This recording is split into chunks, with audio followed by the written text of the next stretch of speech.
کہ اس نوعیت کا ایک دھماکہ درجنوں نہیں بلکہ سینکڑوں جانیں لے سکتا ہے یا انہیں ہمیشہ کے لیے معذور بنا سکتا ہے۔ اس تمام تباہی کے باوجود غزہ میں استعمال ہونے والے امریکی ہتھیار امریکی جنگی صنعت کے مجموعی کاروبار کا صرف ایک چھوٹا سا حصہ ہے۔ دنیا بھر میں فروخت ہونے والے اسلحے کا 40% سے زیادہ امریکہ میں تیار ہوتا ہے۔ اس تجارت پر چند بڑی امریکی کمپنیاں حاوی ہیں جنہیں بگ 5 کہا جاتا ہے، اور یہی دنیا کی سب سے بڑی اسلحہ ساز کمپنیاں بھی ہیں۔ غزہ اور یوکرین کی جنگوں کے بعد ان کمپنیوں کی آمدن میں غیر معمولی اضافہ ہوا ہے، لیکن بیرون ملک اسلحہ فروخت کرنا ہی ان کا واحد ذریعہ نہیں۔ امریکہ کے اندر یہ کمپنیاں تقریباً ہر سال ایک یقینی منافع حاصل کرتی ہیں، کیونکہ امریکی فوجی بجٹ $1 ٹریلین کے قریب ہے، جو وفاقی اخراجات کے نصف سے بھی زیادہ بنتا ہے۔ امریکی سیاست میں پیسہ براہ راست اثر و رسوخ میں بدل جاتا ہے۔ جنگی صنعت کے جمہوری عمل کو آلودہ کرنے کے لیے خدشات کوئی نئی بات نہیں، یہ وارننگ دہائیوں سے دی جا رہی ہے۔ نیا صرف یہ ہے کہ آج اس نظام کو حجم، اس کی منافع خیزی اور اس کی انسانی قیمت پہلے سے کہیں زیادہ بھیانک ہو چکی ہے۔ 1961 میں ریپبلکن صدر آئزن ہاور نے اپنے الوداعی خطاب میں امریکی عوام کو ایک نئے اور خطرناک رجحان سے خبردار کیا تھا۔ اس خطاب میں انہوں نے ایک ایسی اصطلاح متعارف کرائی جو بعد میں امریکی سیاست اور عالمی طاقت کے نظام کی علامت بن گئی، یعنی military industrial complex.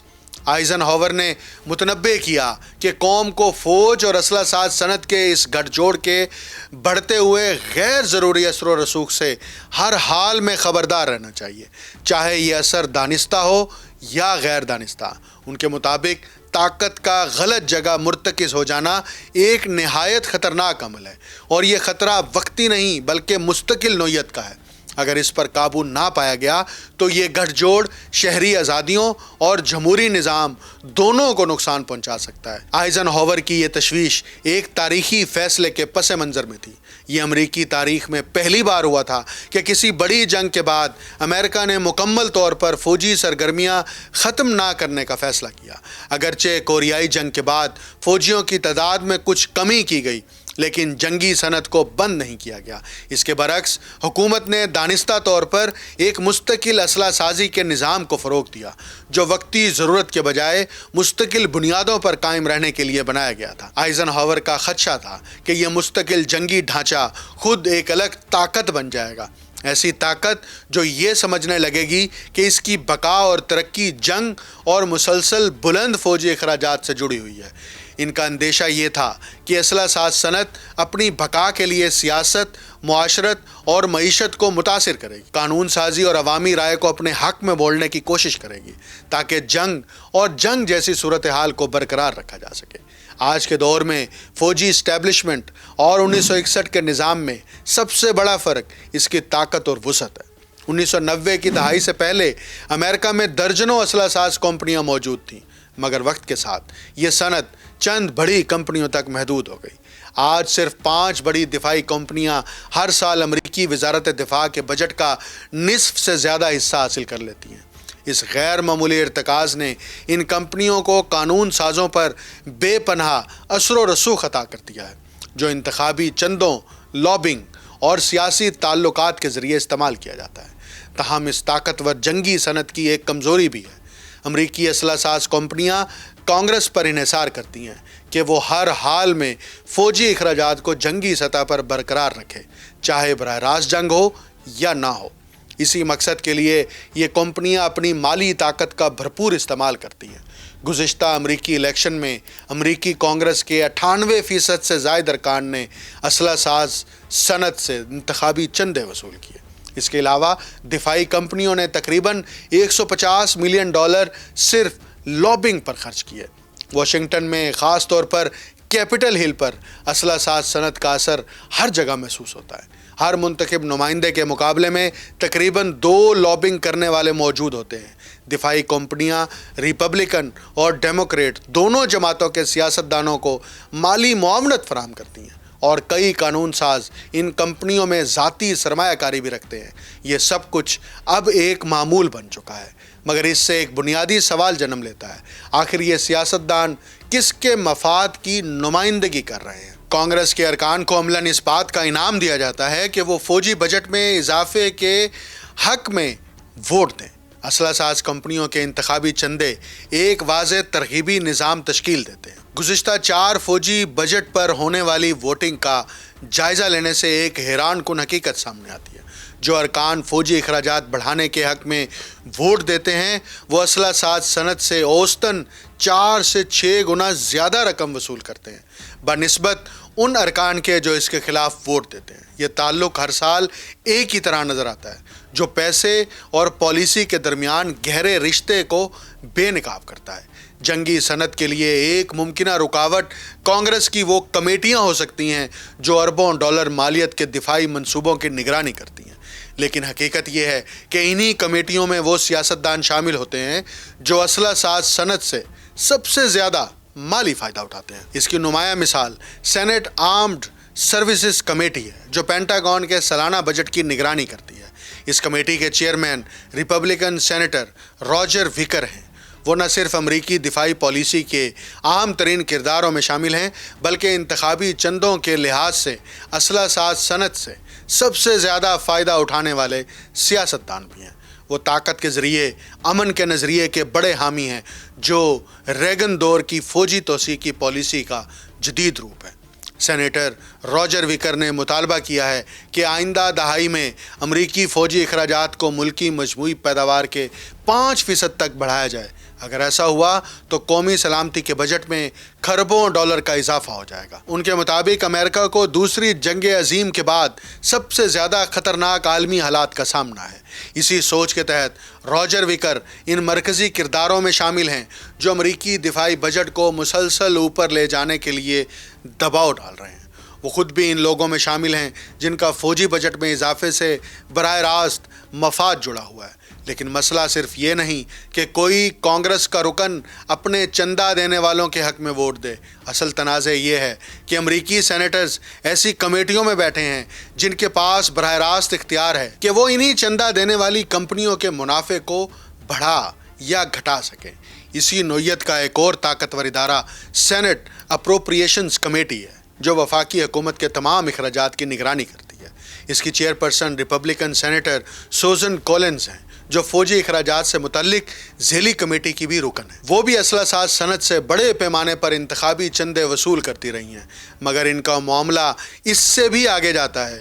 Senator Collins کے شوہر کے پاس کم از کم 4 بڑی اسلحہ ساز کمپنیوں کے شیئرز ہیں، جن میں RTX شامل ہے، جو بنکر بسٹر بم بناتی ہے، اور بوئنگ بھی شامل ہے، جو ان بموں کا گائیڈنس سسٹم تیار کرتی ہے۔ اس صورتحال میں یہ امکان واضح ہو جاتا ہے کہ فوجی بجٹ میں اضافہ جو سینیٹرز کولنز کی نگرانی میں منظور ہوتا ہے، ان کے گھرانے کے لیے براہ راست مالی فائدے کا سبب بن سکتا ہے۔ محتاط اندازوں کے مطابق کانگریس کے کم از کم 37 ارکان یا ان کے قریبی اہل خانہ اسلحہ ساز کمپنیوں کے شیئرز میں $113 ملین تک کی لین دین کر چکے ہیں۔ بگ 5 اسلحہ ساز کمپنیوں کو سرکاری ٹھیکے دلوانے میں ان کا پینٹاگون کے ساتھ قریبی اور گھومتا ہوا تعلق بھی اہم کردار ادا کرتا ہے۔ سابق وزرائے دفاع اور اعلیٰ ترین جنرل ان 5 کمپنیوں کے بورڈز میں شامل ہیں، جبکہ کئی سابق اسلحہ ساز ایگزیکٹو الٹا وزارت دفاع کے اعلیٰ عہدوں پر جا بیٹھتے ہیں۔ پینٹاگون اپنی گزشتہ 7 مالیاتی آڈٹس میں ناکام ہو چکا ہے اور اپنے بیشتر اثاثوں کا حساب دینے سے قاصر ہے۔ بدعنوانی کے واقعات عام ہیں، جن میں اسلحہ ساز کمپنیوں کا حکومت سے زیادہ قیمت وصول کرنا بھی شامل ہے۔ امریکی سیاست پر اسلحہ ساز کمپنیوں کے گہرے اثرات اور دنیا بھر میں ان کے ہتھیاروں سے پھیلنے والی تباہی کے باوجود ان کے خلاف احتساب نہ ہونے کے برابر ہے۔ مرچنٹس آف ڈیتھ ایک عوامی ٹربیونل ہے، اور عوامی ٹربیونلز کی ایک طویل تاریخی روایت رہی ہے۔ جب ریاستی عدالتیں، حکومتیں یا طاقتور کارپوریشنز کو جواب دہ بنانے سے انکار کر دیں تو پھر شہری خود آگے بڑھتے ہیں۔ ایسے مواقع پر جہاں قانونی نظام انصاف فراہم کرنے میں ناکام ہو جائے، عوامی ٹریبیونل اخلاقی اور سیاسی خلا کو پر کرنے کا ذریعہ بنتے ہیں۔ یہ ٹریبیونل خاص طور پر امریکی اسلحہ ساز کمپنیوں کو جواب دہ بنانے کے لیے قائم کیا گیا تھا، جنہوں نے جان بوجھ کر ایسے ہتھیار تیار کیے اور فراہم کیے جو دنیا بھر میں بڑی تعداد میں معصوم شہریوں کی ہلاکت کا سبب بنے۔